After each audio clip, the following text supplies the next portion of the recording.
Boa noite, estimados vizinhos, boa noite, vizinhança. Como estão vocês? Estamos aqui para o sexto episódio da nossa campanha que vai além do Setembro Amarelo. Você não está sozinho, que visa aí, falar sobre ansiedade, depressão, prevenção ao suicídio. Então sejam todos bem-vindos a mais um episódio aqui dessa nossa campanha. Você que nos assiste pelo Instagram ao vivo e você que nos assiste aí pelo YouTube, que fica disponível assim que a live termina. A nossa convidada de hoje é a psicóloga Larissa. E aproveitar que eu tô aqui um pouquinho com vocês, eu quero agradecer as pessoas que entram em contato comigo por meio de outras pessoas, ou por meio de mensagens, ou pelo privado, falando sobre essa nossa campanha, falando que assiste sempre. Tem algumas pessoas que não têm Instagram, acompanham pelo YouTube. Você que nos acompanha pelo YouTube aí, deixa aí o seu joinha, compartilha o link com alguém que precisa. E é isso, eu quero agradecer aí a quem me manda as mensagens aí no privado, no direct, ou que mandam um recado, que estão assistindo às nossas lives. Isso é muito importante, porque eu fico feliz. Eu tive um certo medo que vocês não gostassem ou não comprassem a ideia. Então é muito interessante isso. Então sejam todos bem-vindos. Quinta-feira que vem nós vamos ter mais um encontro muito especial, tá? Então já vou adiantando. Meu amigo Alex, como estás? Então, sejam todos bem-vindos ao sexto episódio aqui da nossa campanha Você Não Está Sozinho. Como vocês estão? Mandem aí qual cidade, estado vocês nos escuta, nos assiste. Não sei se vocês estão acompanhando todas as lives, mas a gente tem falado, sobre saúde mental, que é um assunto super importante, ainda mais depois da pandemia, que a gente passou a refletir mais sobre esse assunto. Então é sempre bom discutir sobre. E o Turma CH resolveu aí abrir um pouco desse parênteses, resolveu abrir um pouco desse espaço para esse diálogo. Então a gente tem conversado com profissionais da área da saúde sobre o assunto. E é necessário falar sobre. E agradeço a vocês que estão aí nos acompanhando, seja aqui pelo Instagram, seja também pelo YouTube. Então sejam todos bem-vindos. Vamos esperar aqui então a nossa convidada de hoje, que é a psicóloga Larissa.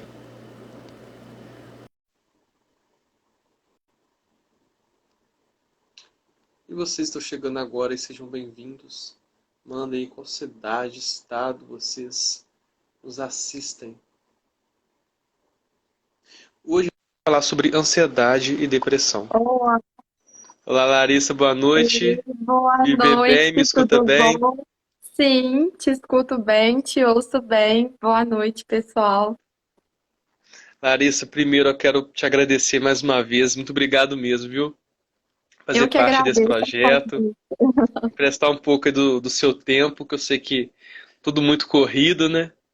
Sim, Mas muito obrigado eu, mesmo, viu? eu que quero agradecer o convite e falar sobre a ansiedade, a depressão, sobre prevenção ao suicídio. São temas muito relevantes. Eu acho que, independente do Setembro Amarelo, a gente tem que estar sempre discorrendo sobre esses assuntos para que as pessoas tenham acesso a mais informação, né? Com certeza. Queria que você se apresentasse um pouco aí para quem está nos assistindo. Ah, sim. Então, para quem não me conhece, meu nome é Larissa, eu sou psicóloga, já atuo na psicologia aqui em Ubá, há mais ou menos quase 5 anos.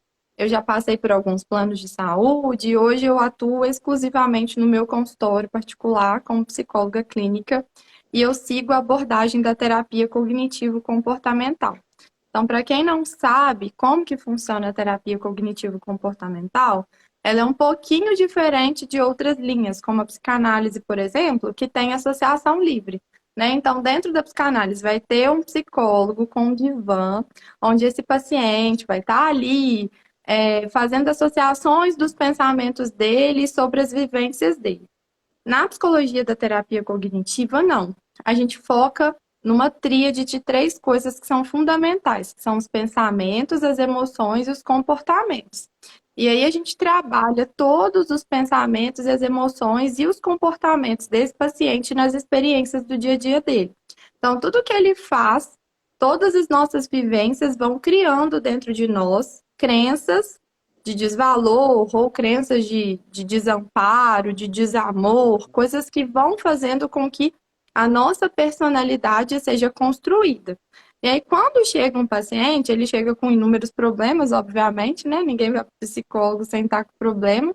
Aí a gente vai tentando desconstruir isso a partir das técnicas e das estratégias que a gente tem, né? E também das experiências que a gente já tem de outros casos, dos estudos de caso que a gente faz, dos estudos científicos que nós temos, a gente vai tentando introduzir a teoria às experiências do paciente. É mais ou menos por aí. Então, a gente vai direcionando esse paciente com fundamentos teóricos, mas de acordo com as experiências dele, para ver o que se aplica melhor. Esses transtornos, então, essas situações, elas vêm, então, de algo traumático, de alguma coisa da vida, ou isso pode ser biológico? Como que funciona?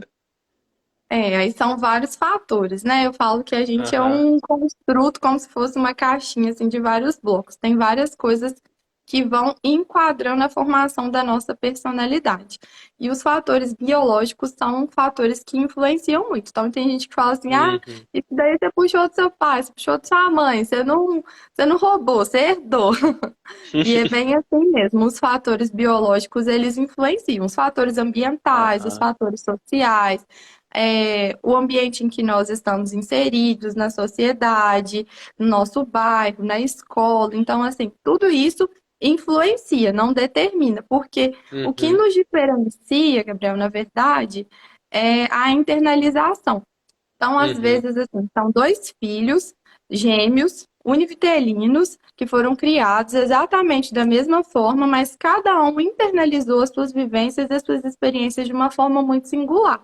Então, cada um vai tendo as suas identificações. Por exemplo, eu posso identificar com alguma coisa pessoal dos meus pais, como eu posso não identificar. Não significa Uhum. que eles não me passaram os valores deles, mas eu tenho a minha internalização, né? A gente tem o nosso próprio senso crítico que vai fazendo com que a gente consiga ou não absorver certas coisas.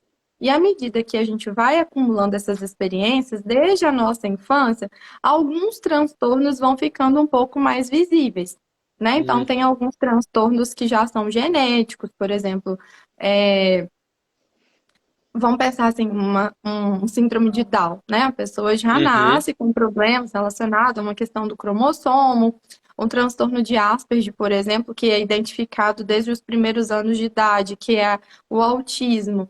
Uhum. Tem vários fatores que colaboram para que uma criança seja autista, mas que a gente não tem ainda as causas muito bem definidas.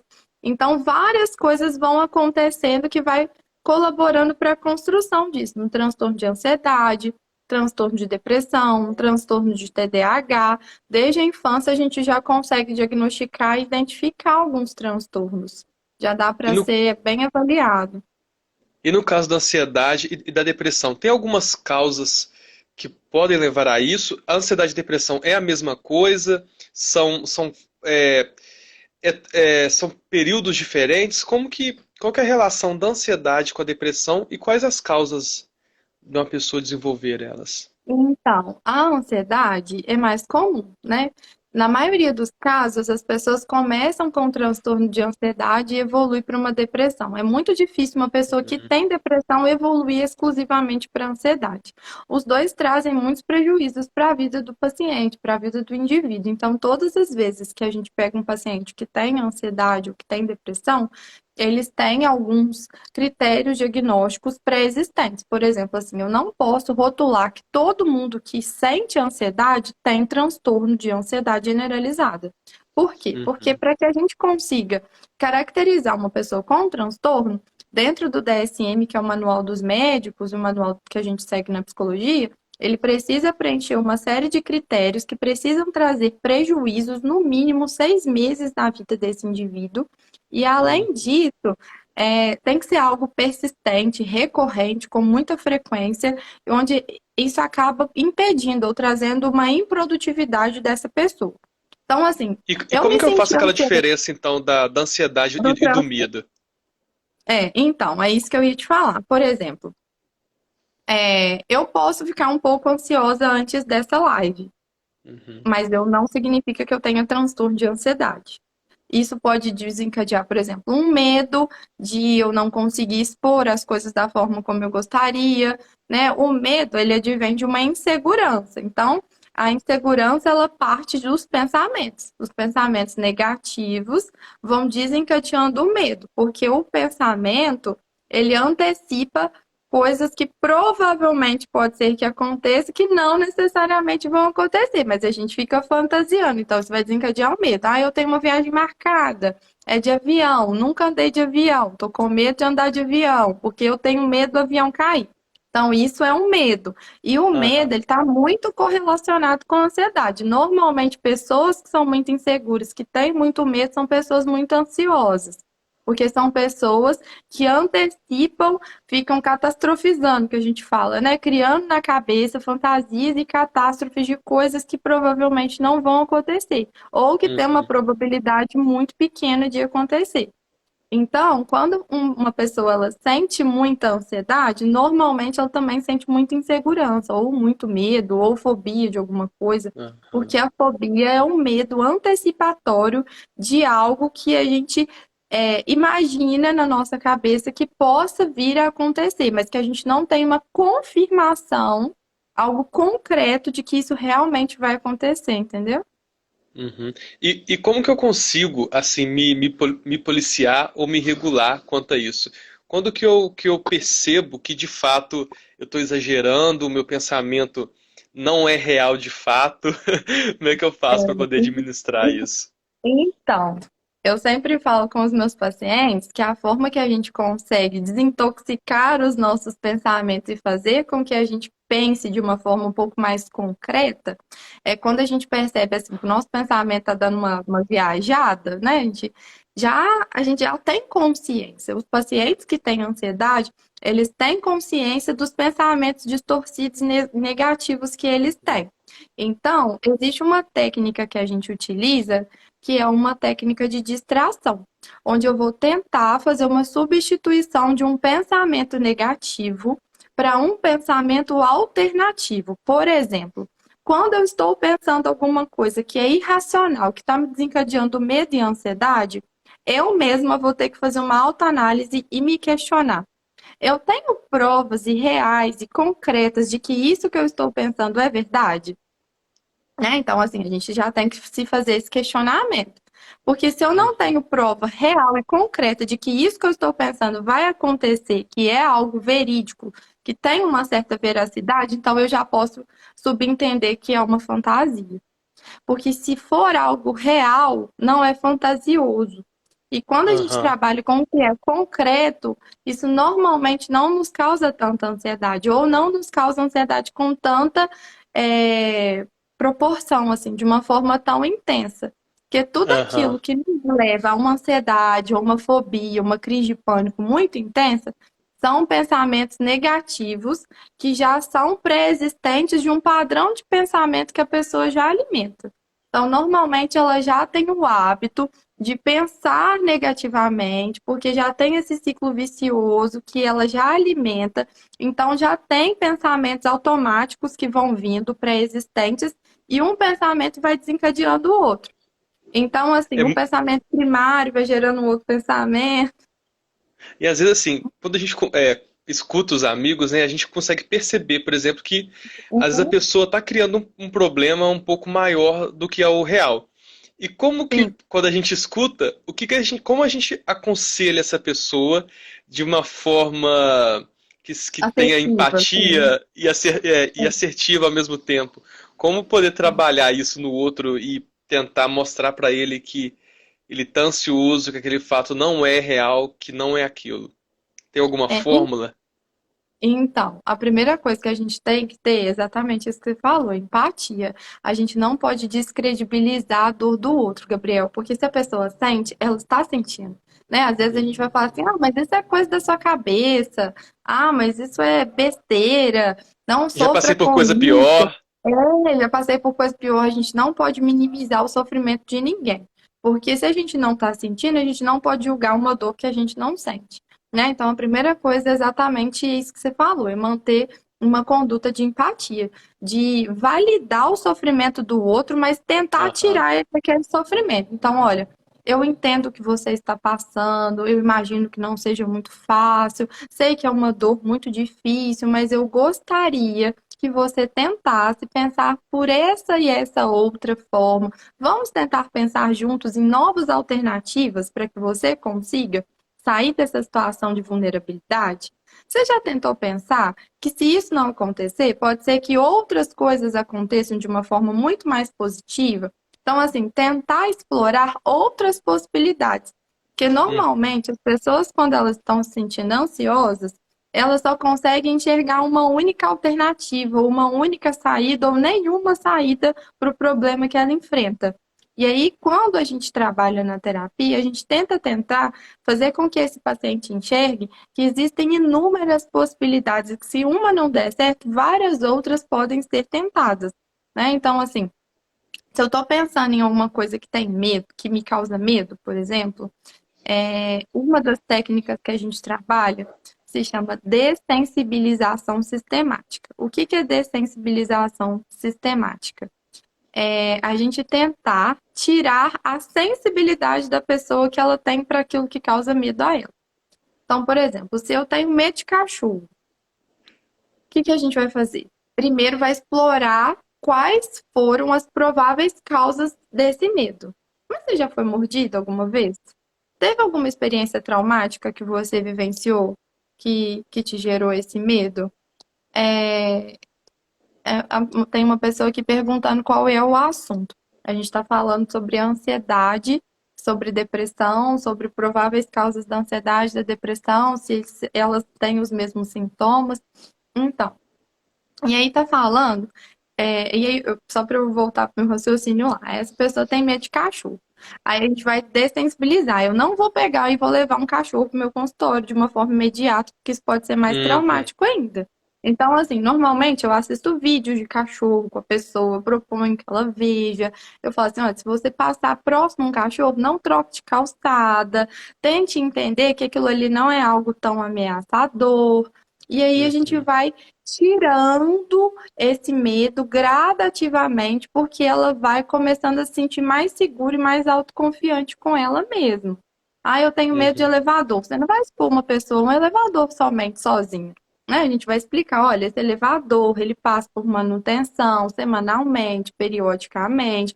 Vamos entrar juntas? Vamos subir um andar só, né? Vamos ver qual que é a experiência, como você se sente. Então, assim, a gente tem que passar uma certa segurança e confiança para que a pessoa Uhum. consiga ir trabalhando isso e gradativamente ela vai se sentindo mais segura, igual quem sente ansiedade, né? Crianças que têm ansiedade ou adultos que têm ansiedade. Normalmente, o ideal é que essa pessoa tenha uma rede de apoio onde ela consiga se sentir segura e gradativamente ela vai tendo mais autonomia para expor aquilo que antes causava ansiedade a ela. Então ela vai ficando mais à vontade, entendeu? E a ansiedade, ela é dividida em tipos, algumas divisões ou não? Todas elas são. Ah, tem vários. Tem vários tipos de ansiedade, né? Vários tipos de fobia. E tem a ansiedade, que é a TAG, que é o transtorno de ansiedade generalizada. Tem o transtorno de ansiedade de separação, que às vezes é uma criança que tem ansiedade porque os pais saíram para trabalhar ou porque os pais se separaram. Aí tem o transtorno de ansiedade combinado com o transtorno de depressão, onde a pessoa ela tem tanto ansiedade quanto depressão, que a gente chama de misto. Então tem vários subtipos assim. Uhum. Mas em resumo, a gente consegue convergir que todas elas causam um prejuízo na vida desse paciente. E uma das principais causas da ansiedade são os pensamentos negativos. Os pensamentos antecipatórios, onde a gente tenta antecipar ilusoriamente coisas que provavelmente nem vão acontecer, mas que na nossa cabeça a gente já tem ali muito bem arquitetado, muito bem concreto, a gente já tem imaginando, já está imaginando como que vai ser lá na frente caso isso aconteça. E às vezes nem acontece, entendeu? E é É mais ou menos complicado, por aí. né, quando essa ansiedade de fato prejudica a nossa rotina mesmo, né? Igual eu vi um comentário aqui de uma pessoa que diz que não consegue estar onde tem muita gente. É, qual que é o primeiro passo quando a gente passa por essa situação? Por exemplo, você vai trabalhar num hospital, por exemplo, de 10 andares. Você vai ter que andar de elevador, não vai ter outro jeito. Sim. Como, como procurar ajuda nesse sentido, Então, desse jeito?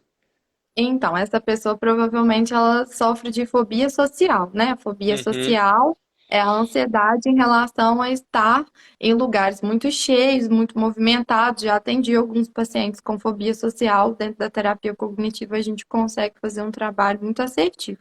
E aí é feito esse trabalho de dessensibilização sistemática que eu te falei anteriormente, onde a gente vai uhum, expor essa pessoa gradativamente ao estímulo que anteriormente era aversivo.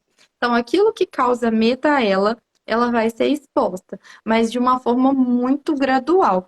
Mas o uhum, objetivo maior de pessoas que sofrem de ansiedade muito intensa, é lógico que a gente, no dia a dia, pode colaborar de diversas formas, né? Mas o ideal é que faça terapia. Apesar de tomar medicação e a medicação ter uma contribuição muito positiva, porque vai ajudar nos neurotransmissores, em vários aspectos, principalmente nos sintomas físicos, a gente precisa tentar tratar as causas. Então, por que que eu tenho medo? Por que que isso me gera ansiedade? Por que que isso me gera desconforto? Tiveram alguns episódios que antecederam esse medo, que antecederam esse desconforto, então a gente tem que tentar estudar quais são as causas. E aí, uma uhum, vez que as causas são identificadas, ela vai estar mais confortável para tratar os sintomas. Os sintomas, eles são tanto os físicos quanto sintomas e prejuízos emocionais, né? De uhum. palpitação, assim, de Falta de ar. sudorese, de taquicardia, falta de ar, agitação motor, inquietação. Tem vários sintomas que correspondem à ansiedade. Mas os sintomas emocionais é um medo excessivo e irracional de que eu não vou conseguir lidar com aquilo ali. Então, Uhum, normalmente, a pessoa sempre vai procurar buscar a zona de conforto. Se eu estou num lugar, por exemplo, se eu estou numa festa e é um lugar aversivo, um ambiente que eu não gosto e que me causa um certo desconforto, na minha cabeça já vai vir assim um turbilhão de pensamentos. Vai para casa, pega um táxi, vai embora, pede alguém para te levar, faz isso, faz aquilo, faz diversas coisas que possam te trazer para sua zona de conforto, que é o lugar onde você se sente mais seguro.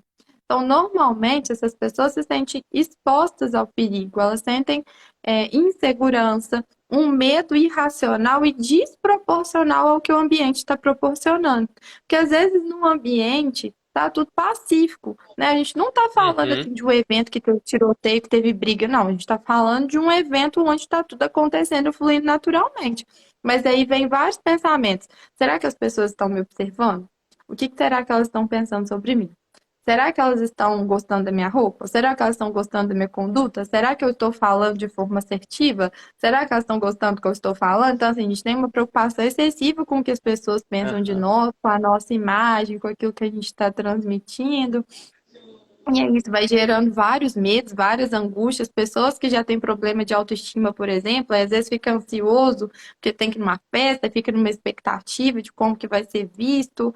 Então, assim, tem várias causas que precisam ser estudadas. Não daria aqui para a gente usar um único padrão, uma única linha de intervenção, porque isso é Uhum. uma coisa muito particular. Para cada pessoa, a gente vai trabalhar de uma forma diferente.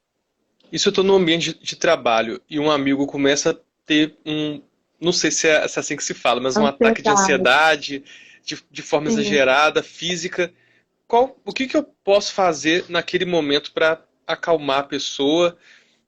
De forma física mesmo, quando a pessoa já está fora de si, tem algo que dá para fazer? É, No caso de uma festa, então, também está numa festa, encontra uma pessoa surtando. Como proceder? Você pode pegar essa pessoa, né, chamá-la para ir para um lugar mais tranquilo, um lugar com menos barulho, um lugar que tem uma ventilação um pouco melhor. Ah, vamos ali fora tomar um ar, aí senta, respira, fazer o exercício de respiração ajuda muito, a Uhum, respiração diafragmática, que é puxar pelo nariz e soltar pela boca, gradativamente, diversas vezes, até o coração dela ir desacelerando e essa taquicardia ir uhum, desaparecendo. E nesse momento, ela vai deixar de prestar atenção nos pensamentos que estão causando ansiedade, vai transferir esse foco de atenção para a respiração.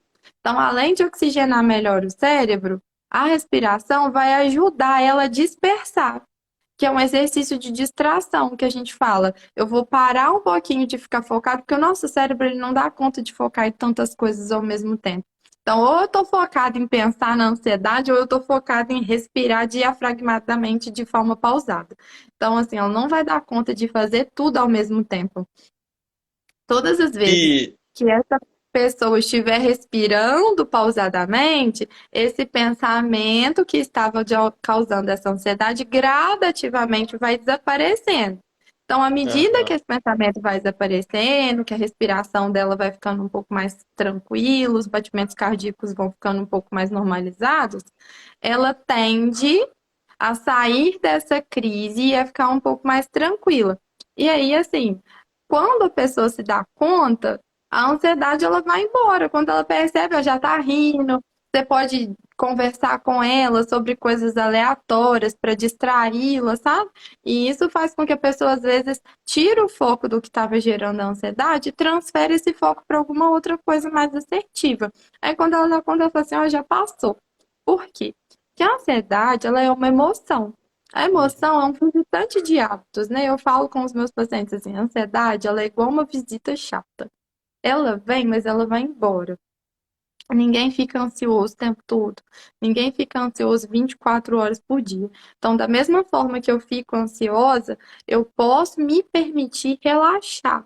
Eu não preciso desesperar, porque eu sei que ela veio, mas em algum momento ela vai desaparecer, porque esse pensamento que gerou ansiedade, ele vai dar lugar a um outro pensamento daqui a pouco. O nosso cérebro não ocupa, né, igual dois corpos não ocupam o mesmo espaço, o pensamento também é da mesma forma, não são dois pensamentos que ocupam o nosso cérebro no mesmo instante. Então, à medida que um pensamento está indo embora, o outro está chegando, né? E assim vai sendo um ciclo, assim vai sendo sucessivamente. Então, o pensamento que me causava ansiedade, se eu transfiro ele para algum outro tipo de pensamento, o que estava me causando ansiedade perde a intensidade. Aí ele vai gradativamente desaparecendo de uma forma, às vezes, nem é proposital. Quando a pessoa se aham. dá conta, ela já ficou mais calma. E qual que é a maior diferença entre a ansiedade e a depressão? Então, uma das principais diferenças entre a ansiedade e a depressão é que na ansiedade ela sofre por pensamentos irreais, desproporcionais de coisas que talvez nunca aconteceram e nem vão acontecer, né? E fica fantasiando as coisas. E na depressão é o que a gente chama de distimia, assim, é a perda de interesse, é a perda de prazer pelas pessoas, pelas coisas, é a perda de tesão pela vida, assim, sabe? A pessoa, ela perde o gosto de apreciar coisas que anteriormente a ela era fundamental, assim. Se eu sou uma pessoa completamente apaixonada pela minha profissão, eu começo a me sentir desinteressada, desmotivada, a autoestima fica muito baixa. Então, às vezes, tem pessoas que não ficam chorosas. Tem gente que tá com depressão, mas que não fica assim com uma expressão de melancolia 24 horas pela rua, que você olha, tá com aquela autoestima baixa, assim, com aquele semblante fechado, você olha e você fala, tá com depressão. Não, tem pessoas que eu atendo que tá com depressão, que estão trabalhando normalmente e ninguém nem sabe. Porque a depressão, por isso que muitas vezes é perigoso, às vezes ela é silenciosa. Que a Uhum, depressão, ela nem sempre ela vai vir assim de um estado de cama, né? Pode vir a acontecer em uhum, estágios mais profundos, de a pessoa não conseguir tomar banho, não conseguir se alimentar, mas nem sempre. Às vezes ela vai vir camuflada assim de você fala com alguém na rua, tá tudo bem? E ela te responde que tá tudo bem, mas por dentro tá tudo péssimo.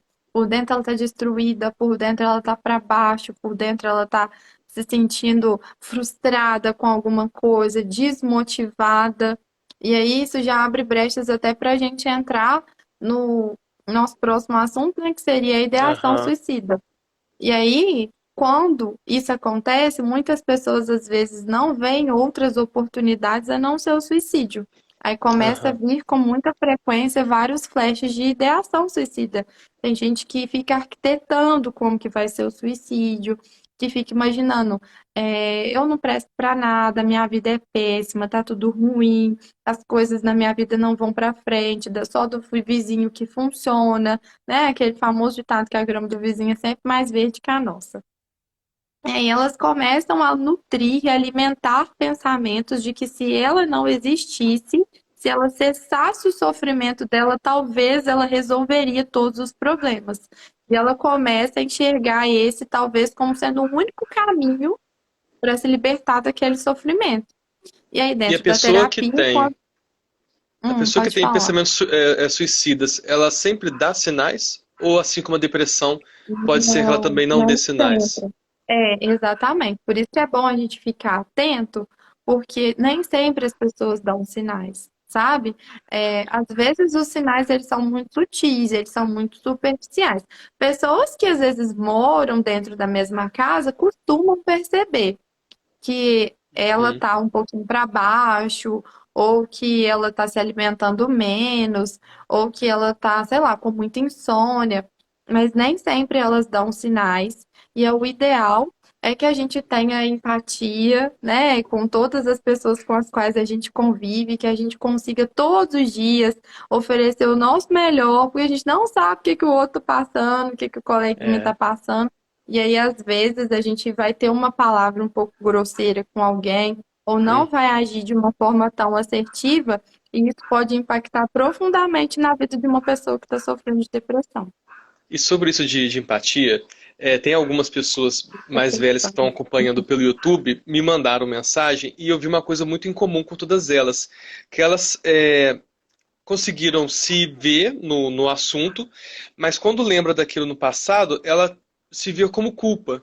Ela sentia que a depressão era algo errado. Isso é comum dos pacientes em achar que eles têm uma culpa por estarem desse jeito, por estar passando por esse momento, ou não. É, É bem comum, infelizmente é comum, Gabriel, porque as pessoas às vezes são leigas ou as que não são leigas não querem enxergar o que está acontecendo, né? Então tem gente que assim fica descredibilizando, invalidando o sofrimento do outro. Ah, você tá assim porque você quer, você tá com depressão porque você quer, falta de serviço, falta do que fazer, não consegue enxergar que aquilo ali é uma doença que foi desencadeada, sim, por alguns gatilhos mentais, mas que precisa de ajuda porque ela está em sofrimento. Então, às vezes, gera um sentimento de culpa, assim. Mas aí a gente consegue, com algumas técnicas, trabalhar para que essa pessoa se liberte dessas memórias dolorosas do seu passado e consiga, né, seguir a vida de uma forma um pouco mais leve. Mas esse sentimento de culpa é muito iminente, assim, acontece com muita frequência. Ela se sente culpada por estar sentindo o que ela está sentindo. Onde, na realidade, a gente não deve nutrir o sentimento de culpa, porque o sentimento de culpa ele nos aprisiona, a gente não sai do lugar. Eu fico aham. alimentando a culpa e fico alimentando a distimia, né? Que é o sentimento de depressão. Então, assim, eu não tenho que alimentar esse sentimento de culpa, mas eu tenho que entender que aquilo que eu estou sentindo pode ser mudado, que é um quadro ruim, desconfortável, mas que eu não tô fadada a isso pro resto da minha vida. Que eu posso sair dessa situação caso eu queira, com auxílio, com uma rede de apoio, com um profissional, com auxílio da família, com auxílio da religião, né? Estudos comprovam que a religião também contribui muito para isso, pessoas que são é, religiosas, que acreditam em Deus. Então, assim, a gente vai ter vários fatores que vão contribuir para que esse quadro deixe de ser um quadro depressivo e a pessoa consiga viver a vida dela de uma forma um pouco mais assertiva, mais adequada com os propósitos dela, mais alinhado com aquilo que faz ela feliz, né? Então, assim, a gente tem que também tentar se encontrar na nossa vida coisas do nosso dia a dia que nos preencham, que nos Uhum. abasteçam de uma certa forma, que seja uma bússola propulsora para a gente caminhar para frente. E qual que é o momento de procurar um profissional? Qual que é ou qualquer momento, ou uma pessoa que acha que não precisa, pode buscar? Ou tem assim, você vê que está chegando num certo nível, ou você vê que um colega de trabalho está tentando suicídio, porque é comum você ver que a pessoa já tentou se cortar ou tentou, né, se Sim, machucar. sim. E como que eu instruo essa pessoa a buscar um profissional? Então, o melhor momento é quando a gente identifica, seja no estágio Uhum. inicial ou seja no estágio avançado. Identificou que está com um quadro de depressão ou de ansiedade, ou as duas coisas associadas, ou mesmo que seja alguns pensamentos que podem vir a desencadear uma depressão, já buscar ajuda, não só dos familiares, mas também de um profissional adequado que vai conseguir instruir essa pessoa de uma forma mais assertiva. Porque, assim, quando chega num estágio muito avançado, não é que a gente não consegue um sucesso na terapia, mas é mais difícil, assim, demora mais, é um período maior, aquele pensamento ali já está muito enraizado, a pessoa já está totalmente, assim, desestimulada, sem energia, sem força, às vezes, para lutar por ela mesma, sabe? Então, quando chega nos quadros iniciais, por mais que às vezes tenha alguns pensamentos que gerem uma recaída, é muito mais fácil a gente tirar uma pessoa de um buraco que está meio raso do que de um buraco que está fundo, né? Então a gente consegue sair desse quadro muito mais fácil. Porque assim, tem aquilo, né? A gente nunca acha, né, que precisa. E assim, uma pessoa Sim. que acha que não tem problemas, você acha que é bom também procurar um psicólogo ou não? O psicólogo de fato é para quem está passando por alguma fase. Ah, não necessariamente. Eu acho assim, terapia funciona para quem quer, independente da situação. Se eu sou uma pessoa que tem muitos problemas ou poucos problemas, se eu sou uma pessoa que tem algum transtorno ou nenhum transtorno, mas eu gostaria de trabalhar o meu autoconhecimento, eu gostaria de me melhorar enquanto ser humano, eu gostaria de explorar um pouco mais sobre mim, ampliar, o meu olhar diante da vida, diante das situações que eu enfrento. Eu posso fazer terapia, né? Eu não preciso necessariamente estar mergulhado no meio de um turbilhão de problemas para que eu busque um profissional para me ajudar nesse processo de autoconhecimento. Então, às vezes, eu posso entrar nesse processo de terapia. Tem gente que me procura, às vezes, não necessariamente porque está vivendo a fase mais difícil da vida delas, mas justamente porque Uhum. ela está querendo viver a melhor fase da vida delas. E aí, como ela quer se alavancar nisso, né? Larissa, minha vida hoje está ótima, mas eu quero viver o extraordinário. Então, ela vai e faz terapia, porque quanto mais a gente se conhece, mais a gente se coloca numa posição mais confortável para caso Uhum. algumas eventualidades surjam, a gente já sabe quais são os recursos internos que nós temos disponíveis para utilizar. Então, se eu tiver um problema no relacionamento, um problema no trabalho, um problema com algum colega de trabalho, um problema com alguém da família, e eu me conheço, eu sei os meus defeitos, eu sei as minhas qualidades, eu sei quais são as minhas potencialidades e os recursos que eu tenho para poder gerenciar as minhas emoções nesse momento. Então, eu vou saber muito bem lidar com isso.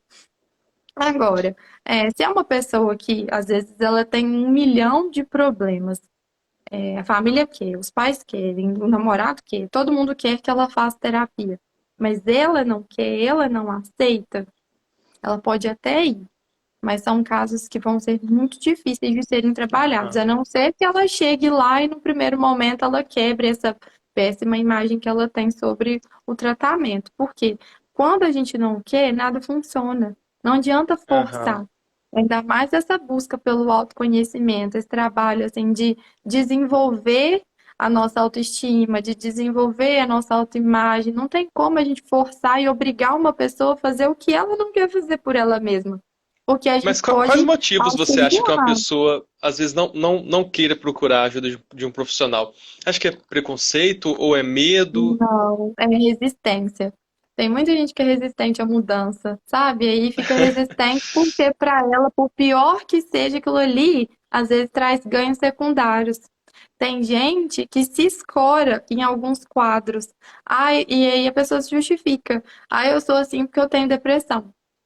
Aí, por mais que seja algo que traga prejuízos à vida dela, ela usa isso como uma justificativa, como uma muleta para se ancorar. Para mim, eu tô na cama o dia todo e eu tenho depressão. Então, assim, ela sabe que se ela melhorar, não é que as pessoas vão deixar de cuidar dela, mas a pessoa vai enxergar, nossa, fulano já melhorou, então ela agora se vira, ela dá um jeito na vida dela, ela vai correr atrás do dela. Mas se eu sou o coitado, se eu estou me colocando no lugar de vítima, eu sempre vou ter quem faça por mim, né? Porque nós nos sensibilizamos com quem está vivendo uma situação de vulnerabilidade. Então, o que que a gente tem que fazer? A gente tem que ajudar essa pessoa, tirá-la desse estado de vulnerabilidade emocional e incentivá-la, impulsioná-la a caminhar para frente. Olha, você não precisa disso, você é muito, você não precisa se esconder atrás de uma doença e ficar se justificando o tempo todo para que a sua vida seja.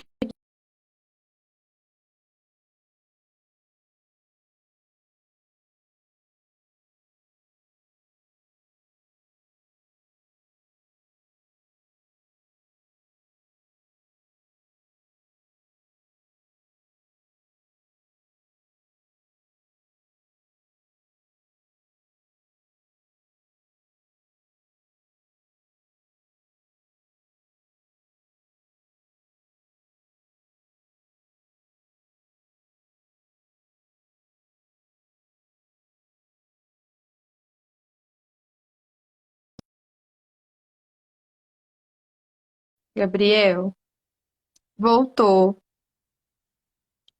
Voltou. caiu. Não, beleza. Ô, Lara, deixa eu Mas você perguntar. E conseguiu quando me que... ouvir? Consegui, consegui. Deixa eu perguntar, quando que a ansiedade ela desenvolve para a síndrome do pânico? Então, não são todos os quadros de ansiedade que se desenvolvem para a síndrome do pânico.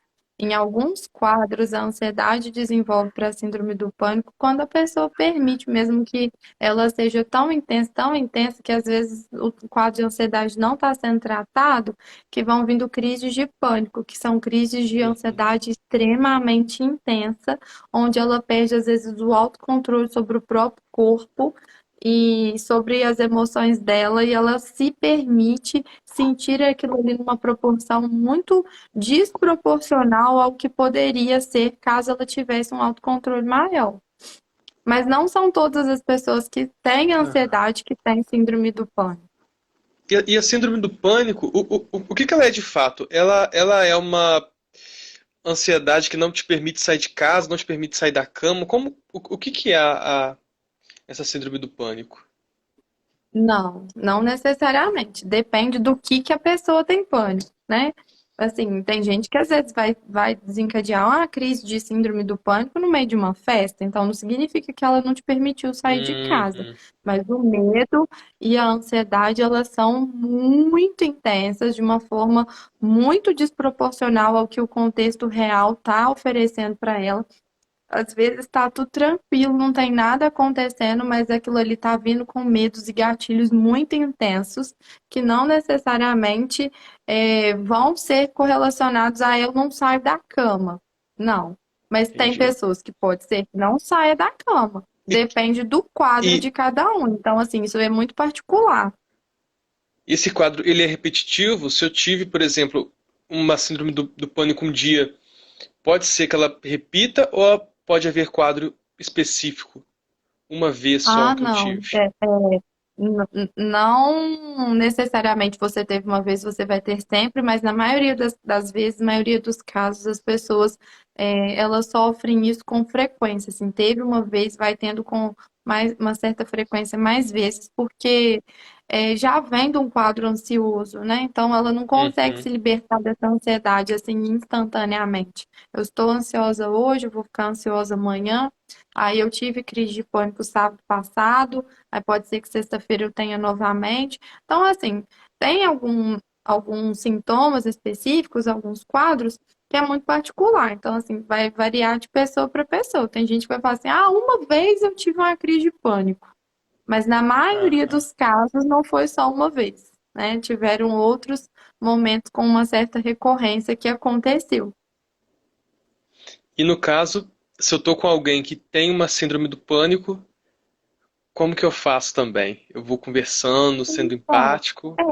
o quadro de pânico, ele é muito parecido com o quadro de transtorno de ansiedade, só que a pessoa tá ali Aham. muito intensa. Às vezes ela tá, assim, numa uma fobia, um medo irracional, desproporcional, me Uhum. leva para o hospital, vou morrer, vou morrer, vou morrer, vou morrer, vou morrer.